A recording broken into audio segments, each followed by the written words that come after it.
Lembra como Jones vs Gustafsson no UFC 165 foi irado e durante anos esperamos desesperadamente por uma revanche até que o dia que ela aconteceu foi meio que decepcionante para todo mundo porque talvez tenha passado do tempo?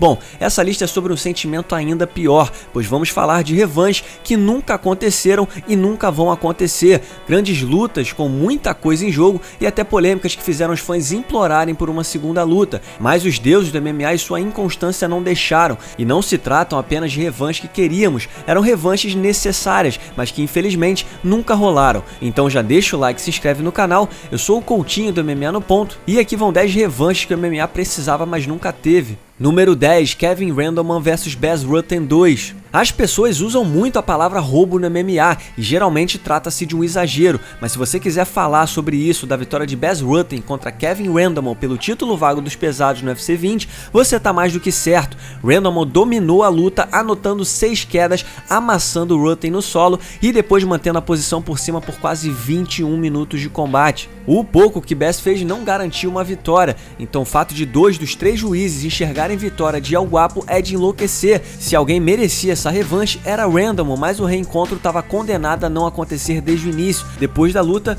Bas abdicou do título já que ele estava rumo aos meio pesados para se tornar o primeiro campeão em 2 categorias, mas depois de uma série de lesões nos treinos e problemas recorrentes no joelho, Rutten acabou se aposentando. Ele voltaria só 7 anos depois para uma luta avulsa no WFA, mas as coisas deram certo para Randleman pelo menos. Ele enfrentou Pete Williams em novembro pelo título vago e venceu na decisão unânime dos juízes, mas a verdade é que essa luta tinha que ter sido sua primeira defesa de título. Número 9, Ronda Rousey vs Cat Zingano 2. No início de 2015, Ronda estava voando, ela estava atropelando geral, tinha um cartel perfeito de 11-0 e a derrota para Holly Holm era só dali a alguns meses, mas acontece que a maior ameaça a seu reinado no peso galo não era Holly Holm, era sua rival no UFC 184, Cat Zingano. Cat também estava invicta e depois de espancar Miesha Tate, ela garantiu a chance pelo cinturão com uma vitória que hoje, se você olhar para trás, mostrou muito sobre o jogo dela quando ela nocauteou Amanda Nunes no UFC 178. Foi a última vez que Amanda perdeu uma luta. A expectativa era de uma luta histórica no UFC 184, mas Cat Zingano voou para cima de Ronda, foi derrubada e acabou finalizada em 14 segundos. A vitória de Rousey foi justa, foi um erro crasso de Cat, mas o sentimento foi de ocasião mal aproveitada. Cat nunca mais foi a mesma depois daquela luta e, como todo mundo sabe, Ronda sumiu no ano seguinte depois da derrota para Holly Holm. Talvez se a luta contra a Beth não tivesse acontecido, um reencontro poderia responder como teria sido se Cat não tivesse se apressado, mas infelizmente jamais saberemos. Número 8, Amanda Nunes vs Cris Cyborg 2. Cris Cyborg ficou invicta por mais de uma década e era considerada por todo mundo a melhor lutadora de todos os tempos. Mas aí, depois de iniciar seu legado como campeã peso galo do UFC, Amanda Nunes desafiou o Cyborg pelo título peso pena e desmantelou Cris com menos de 1 minuto no UFC 232 em 2018. Um nocaute brutal, a primeira derrota de Cyborg desde 2005. Desde então, o UFC cortou relações com Cris depois de anos de um relacionamento turbulento e polêmico, enquanto Amanda seguiu fazendo história, quebrando tudo que é recorde. Cyborg migrou para o Bellator, se tornando a campeã peso pena em janeiro. Nunes e Cyborg são, sem sombra de dúvidas, as duas melhores lutadoras de todos os tempos. Embora a primeira luta tenha sido um massacre de Amanda, não existe nenhum outro desafio para a baiana maior do que Cyborg, e um reencontro entre as duas teria tudo para fazer história. É tipo John Jones e Cormier, Chuck e Vanderlei, Crocop e Fedor. Com o lugar de Amanda segurado no UFC por conta do talento da lutadora e do carinho que Dana tem por ela, nós provavelmente jamais veremos uma revanche entre as duas gigantes do MMA, que ainda estão vivendo o auge de suas carreiras. As chances de ver Cyborg no UFC de novo hoje são minúsculas. Número 7, Brock Lesnar vs Shane Carwin 2. A defesa de cinturão de Brock Lesnar no UFC 116 contra Shane Carwin foi insana. Carwin era sinistro, estava 12-0 com 12 nocautes. Tava escrito nas mãos dele o que ele queria fazer com você, e ele colocou essas mãos em Lesnar por quase todos os 5 minutos do primeiro round, conectando 61 golpes de 106 desferidos no total. Apesar da surra desconcertante que Brock estava levando, de alguma forma ele sobreviveu. Muita gente achou que o árbitro tinha que ter encerrado a luta, mas ele não se meteu, então Carwin chegou para o segundo round com os pulmões em chamas e os braços moles. Lesnar derrubou o engenheiro civil e o finalizou com um triângulo de mão minutos depois. Tinha tudo para rolar uma revanche. foi um sucesso, alcançando mais de 1 milhão de vendas de pay-per-view. E se Carvin tivesse mais paciência, será que Lesnar sobreviveria a outro atraso daquele? A gente tinha que ver isso. Meses depois, Lesnar perdeu o título para Cain Velasquez antes de contrair diverticulite, e Carvin só lutou mais uma vez antes de se aposentar por conta de lesões. A gente só queria ver esses dois monstros saindo na porrada uma segunda vez, mas não era pra ser. Número 6, Cain Velasquez vs Fabrício Werdum 2. Velasquez no nível do mar.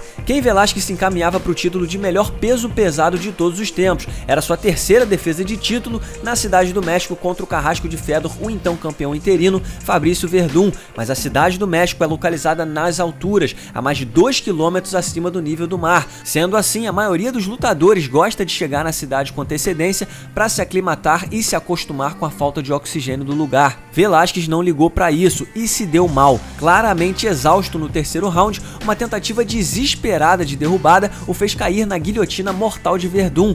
Conhecido pelo preparo físico e o gás interminável, quem decepcionou. Todo mundo pediu por uma revanche com Velasquez de verdade, mas o reencontro marcado para dezembro de 2016 foi cancelado depois que o médico da comissão de Nevada vetou Velasquez de competir por conta de esporas ósseas nas costas. Ele não voltaria a lutar até 2019, quando se aposentou depois de ser nocauteado por Francis Ngannou em 26 segundos. Werdum perdeu o cinturão, mas seguiu na elite da categoria, e nós infelizmente nunca saberemos se a luta seria diferente em outras condições. Número 5, Quinton Rampage Jackson vs Mauricio Shogun 2. Mauricio Shogun começou a chamar atenção quando destruiu Rampage Jackson com menos de 5 minutos de luta do primeiro round no GP dos médios do Pride de 2005. As pessoas sabiam que ele era perigoso, mas ele ainda não tinha vencido ninguém como Rampage. Shogun seguiu em frente, foi campeão do GP e se manteve imbatível na categoria durante sua trajetória no Pride, nunca disputando o título, uma vez que seu companheiro de equipe, Vanderlei Silva, detinha o cinturão até o penúltimo evento da história do Pride, quando ele perdeu para Dan Henderson. Rampage deixou o Pride com mais 2 vitórias e acabou absorvido pelo UFC, depois de lutar uma vez pelo WFA. Ele alcançaria o título dos meio pesados do UFC depois de 2 lutas, até que unificou o título dos médios do Pride quando bateu Dan Henderson em setembro de 2007. Considerando a posição de Shogun, aos olhos de grande parte do mundo como meio pesado número 1, era o momento perfeito para uma revanche. Eles eram os 2 melhores do mundo, até que apareceu Forrest Griffin.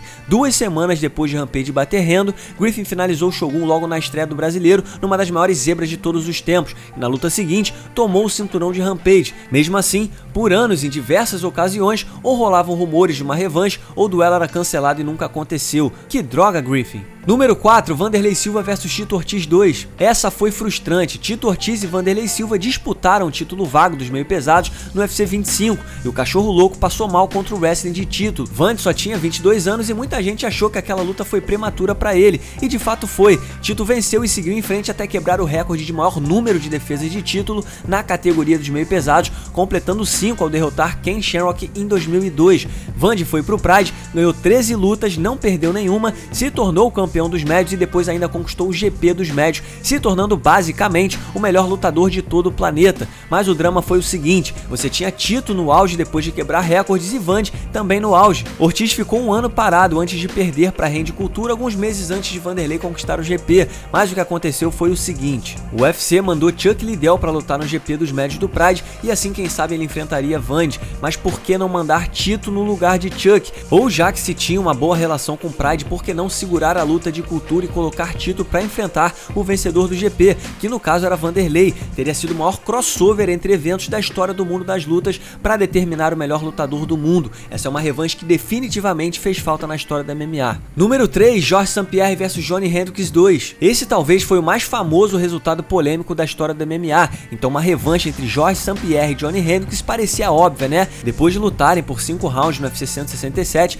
2 dos 3 juízes deram a vitória por 48-47 para St-Pierre, enlouquecendo Hendricks e Dana White. A pontuação foi até certo ponto coerente, tirando o primeiro round, onde um dos juízes discordou, sendo que a maioria viu vitória de Hendricks, assim como grande parte da imprensa especializada. Dana então nem se fala, a revanche podia ter acontecido na semana seguinte se o UFC quisesse, mas tinha um pequeno problema: GSP meio que se aposentou imediatamente depois da luta. Repito, Dana ficou pistola, então essa revanche nunca aconteceu. Johnny seguiu em frente e conquistou o título na ausência de GSP contra Robbie Lawler e Saint-Pierre nunca mais voltou aos meio-médios, retornando 4 anos depois para conquistar o cinturão dos médios contra Michael Bisping e assim se aposentar de vez. A essa altura, uma revanche entre os dois já nem faz mais sentido, mas naquela época teria sido uma revanche épica. Número 2, Fedor Emelianenko vs Mirko Cro Cop 2. É de se imaginar que o combate que foi eleito pela Sports Illustrated como a luta da década teria uma revanche. Em 2005, Fedor Emelianenko estava de bom humor, ele ganhou 10 lutas no Pride, ele conquistou o título dos pesados e o defendeu simultaneamente conquistando o GP dos pesados de 2004. Mirko Cro Cop tinha 13 vitórias no Pride com 12 por nocaute ou finalização.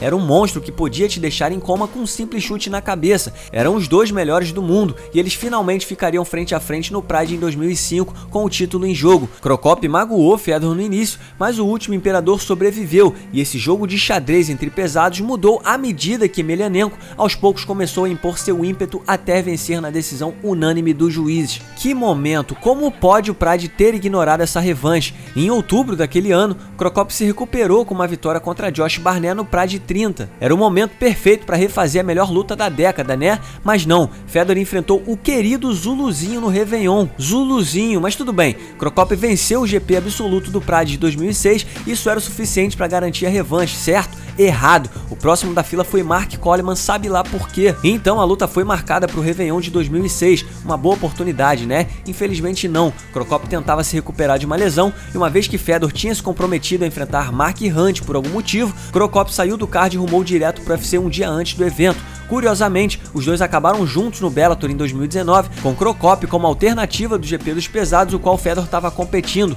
mas nenhum substituto foi necessário e Cro Cop então acabou se aposentando uma vez que ele viu esgotar as chances de se fazer uma revanche. Número 1, José Aldo vs Conor McGregor 2. É isso mesmo, você acertou, não há como fazer uma lista de revanches que o MMA precisava e nunca teve e deixar Aldo vs McGregor de fora, como se já não bastasse a promoção pesada para o UFC 189, que chegou a contar com uma turnê mundial, turbinada por provocações e encaradas eletrizantes o suficiente para deixar os fãs sedentos para ver os dois rivais saindo na porrada dentro do octógono. A lesão na costela de Aldo, que adiou o duelo para o UFC 194 em dezembro de 2015, frustrou muita gente, mas ao mesmo tempo aumentou a ansiedade e toda a expectativa depositada no confronto foi esmurrada em apenas 13 segundos. Foi a famosa brochada, e não só para o público brasileiro, que em grande parte achava que Aldo calaria de uma vez por todas a boca do irlandês, mas também porque a soma do retrospecto arrasador de McGregor no octógono, com a década dominante de Aldo no peso-pena, garantia em nossas mentes um confronto de alto nível entre dois grandes lutadores.